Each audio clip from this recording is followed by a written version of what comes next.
আজকে আমি তোমাদের সাথে দারুণ একটা রেসিপি শেয়ার করব। তো আজকে আমি তোমাদের বানিয়ে দেখাবো মোচা। আর আমরা বাঙালিরা মোচা টোচা খেতে খুবই পছন্দ করি, সেটা নিরামিষ হোক বা আমিষ। তো আজকে আমি বানাবো চিংড়ি মাছ দিয়ে মোচার ঘন্ট। আর এইভাবে একবার চিংড়ি মাছ দিয়ে মোচার ঘন্ট বানিয়ে দেখবে, খেতে তো খুবই ভালো লাগে। তো দেখো, প্রথমে আমি এখানে নিয়ে নিয়েছি একটা বড় সাইজের মোচা।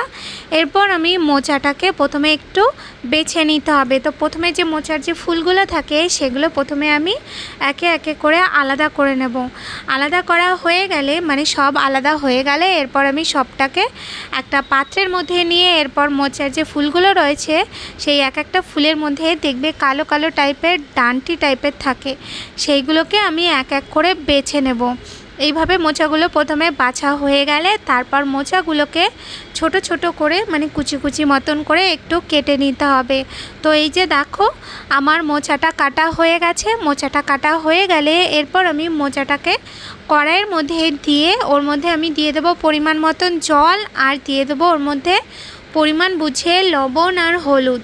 এরপর আমি মোচাটাকে ভালো করে একটুখানি সেদ্ধ করে নেব। তো মোচাটা যতক্ষণ সেদ্ধ হচ্ছে, তোমরা আমার চ্যানেলে নতুন হয়ে থাকলে আর আমার চ্যানেল সাবস্ক্রাইব করে না থাকলে প্লিজ আমার চ্যানেলকে সাবস্ক্রাইব করে দেবে। তো দেখো, মোচাটা এদিকে সেদ্ধ হয়ে গেলে এরপর আমি কড়াইয়ের মধ্যে দিয়ে দিয়েছি তেল। তেলটা গরম হয়ে গেলে তারপর আমি ওর মধ্যে দিয়ে দেবো বেশ কিছুটা চিংড়ি মাছ। এরপর আমি ওর মধ্যে পরিমাণ বুঝে লবণ, আর এখানে আমি দিয়ে দিচ্ছি পরিমাণ বুঝে একটুখানি হলুদ।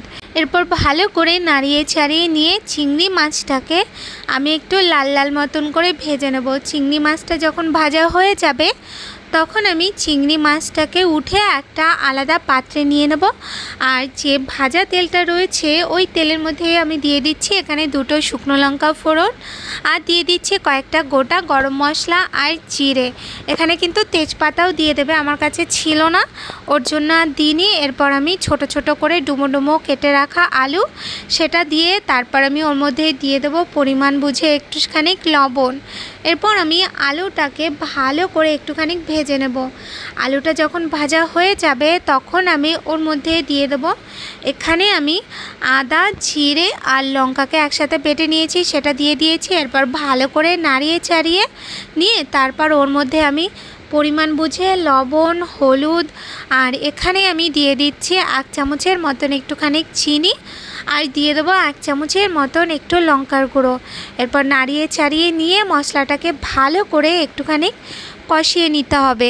মশলাটা যখন ভালো করে কষানো হয়ে যাবে তারপর আমি ওর মধ্যে দিয়ে দেবো যে সেদ্ধ করা মোচাটা ছিল সেই মোচাটা। আর মোচাটা দেওয়ার আগে মোচাটাকে আমি একটু চটকিয়ে নিয়েছিলাম।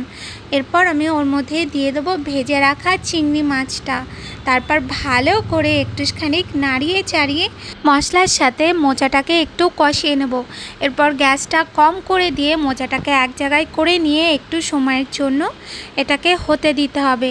তো এখানে আমি 4 থেকে 5 মিনিটের মতন একটু গ্যাসটা কম করে রান্না করে নিয়েছি। 4-5 মিনিট পর তারপর আমি ভালো করে একটুখানি নাড়িয়ে চাড়িয়ে দেবো মোচাটাকে। তো এই যে দেখো, মোচাটা প্রায় হয়ে এসছে। এরকম অবস্থায় আমি ওর মধ্যে দিয়ে দেবো একটু গুঁড়ো গরম মশলা, আর এখানে আমি দিয়ে দিচ্ছি একটুখানি ঘিটা দিয়ে তারপরে আবার ভালো করে নাড়িয়ে চাড়িয়ে নিয়ে 1 মিনিটের মতন একটুখানি রান্না করে নিতে হবে। তো দেখো, আমাদের মোচা একদম তৈরি হয়ে গেছে। এইভাবে একবার মোচা বানিয়ে খেয়ে দেখবে, এই এক মোচা হলে তাহলে আর কিছুই লাগবে না। তো রেসিপিটা যদি তোমাদের ভালো লাগে তাহলে অবশ্যই লাইক কমেন্ট করতে ভুলবে না। সবাই ভালো থাকবে, সুস্থ থাকবে। দেখা হচ্ছে নতুন রেসিপির সাথে। আজকের মতন তাহলে টাটা।